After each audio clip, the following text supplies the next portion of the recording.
রাজনৈতিক পরিমণ্ডল শক্তিশালীকরণে বাংলাদেশকে যুক্তরাষ্ট্র $29 মিলিয়ন অর্থ সহায়তা দিয়েছে বলে কথা উঠেছে। দেশটির নতুন দপ্তর ডিপার্টমেন্ট অব গভর্নমেন্ট এফিসিয়েন্সি গত 16 ফেব্রুয়ারি জানায়, বাংলাদেশের জন্য ইউএসএইডের এই সহায়তা বাতিল করা হয়েছে। তবে কারা বা কে এই সহায়তা পেয়েছে সেটি স্পষ্ট করা হয়নি।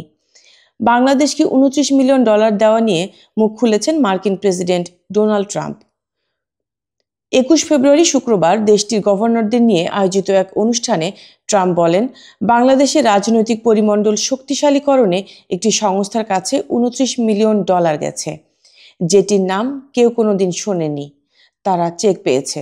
আপনারা ভাবতে পারেন, আপনার ছোট সংস্থা আছে, আপনি এখানে 10,000 পান, ওইখানে 1 লাখ পান, আর তারপর হঠাৎ যুক্তরাষ্ট্র সরকার থেকে $29 মিলিয়ন পেয়ে যান। ওই সংস্থার মাত্র 2 জন কাজ করেন। আমি মনে করি তারা খুব খুশি, তারা খুবই ধনী। কয়েকদিন পর মহান ব্যক্তি হওয়ার জন্য বড় কোনো ম্যাগাজিনে তাদের ছবি প্রকাশ হবে। তিনি আরো বলেন, রাজনৈতিক পরিমণ্ডল শক্তিশালী করতে বাংলাদেশকে $29 মিলিয়ন দেওয়া হয়েছে।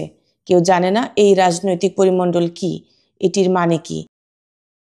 এছাড়া ভারতে ভোটদানে উৎসাহিত করতে $21 মিলিয়ন দেওয়া হয়েছে বলেও দাবি করেন ডোনাল্ড ট্রাম্প। তিনি বলেন, $21 মিলিয়ন যাচ্ছে আমার বন্ধু প্রধানমন্ত্রী মোদির কাছে ভোটারদের ভোট কেন্দ্রে আনার জন্য। আমরা ভারতকে এজন্য $21 মিলিয়ন দিচ্ছি। আমাদের ব্যাপারে কি বলবেন? আমিও ভোট কেন্দ্রে ভোটারদের উপস্থিতি চাই। এদিকে বাংলাদেশের কোনো সংস্থা যুক্তরাষ্ট্রের কাছ থেকে $29 মিলিয়ন পেয়েছে সেটি এখনো স্পষ্ট নয়। তবে বৃহস্পতিবার ভারতীয় সংবাদ মাধ্যম ইন্ডিয়ান এক্সপ্রেস এক প্রতিবেদনে দাবি করে, ভারত যুক্তরাষ্ট্রের কাছ থেকে নির্বাচনের জন্য কোনো টাকা পায়নি।